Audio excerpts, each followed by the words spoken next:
நாளைக்கு தீபாவளி. நான் தீபாவளி மாதிரியே இல்லைல்ல, நிறைய மாறிடுச்சு. தீபாவளிக்கு விஜயா அஜிதா அப்படிங்கிற ரேஸ் போய் அவர் ரேஸ் ஓட்ட போயிட்டாரு, இவர் அரசியலுக்கு போயிட்டாரு. வெடி வாங்க காசு இல்லாத காலங்கள் போய் இப்போ காசு இருந்தும் வெடி வாங்க இன்ட்ரெஸ்ட் இல்லை. 12th படிக்கிற பசங்கள்லாம் ஒரு காலத்தில் படம் எப்படின்னா இருந்ததுன்னு எங்ககிட்ட கேட்டாங்க. இன்றைக்கி அவங்களே எங்ககிட்ட வந்து டியூடு பார்த்துட்டிங்களான்னு கேட்குறானுங்க. என்னென்ன படம் ரிலீஸ் ஆகுதுன்னு ஃபிங்கர் டிப்பில் வச்சுருந்தேன். நாங்கள் இப்போ என்ன படம் ரிலீஸ் ஆகுதுன்னே தெரியாமல் எந்த ஷோக்கும் போக ஆசை இல்லாமல் வீட்டில் உட்காந்து கிடக்கும். நமக்கு ட்ரெஸ் எடுக்க ஆசைப்பட்ட காலங்கள் போய் இப்போ வீட்டில் எல்லாத்துக்கும் ட்ரெஸ் எடுத்துட்டா சந்தோஷம் அப்படின்ற காலங்களில் இருக்கும்.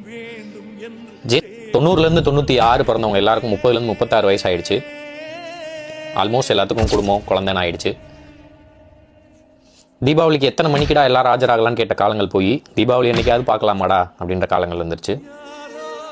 நைட்டு எல்லாரும் ஒரே இடத்துல கூடி பட்டாசு வெடித்த காலங்கள் போய் இன்னைக்கு நைட்டு டர்ஃப் இருக்கான்னு கேள்றா அப்படின்னு குரூப்பில் பசங்க பேசிகிட்டு இருக்காங்க. தீபாவளிக்கு நிறைய ஊரில் இருக்கவங்க நம்ம வீட்டுக்கு வருவாங்கன்ற ஆசை போய் நம்மளே எப்படா நம்ம வீட்டுக்கு போவோம் அப்படின்னு டிக்கெட் கிடைக்காம சுற்றிட்டு இருக்காங்க பசங்க. வீட்டில் இருந்த பாட்டி தாத்தா யாருமே இப்போ இல்லை. பலகாரம் சுட்டு கொடுக்கவும் யாரும் இல்லை. வெளியே காசு கட்டி பலகாரம் வாங்குகிறோம். ஒன்றா சேர்ந்து எங்கேயும் தீபாவளி கொண்டாடுறது இல்லை.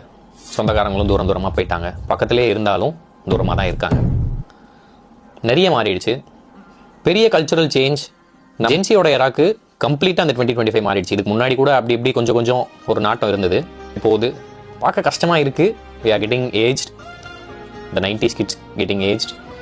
ஸோ எல்லாத்துலேருந்தும் கொஞ்சம் கொஞ்சம் விலக பாருங்கள்.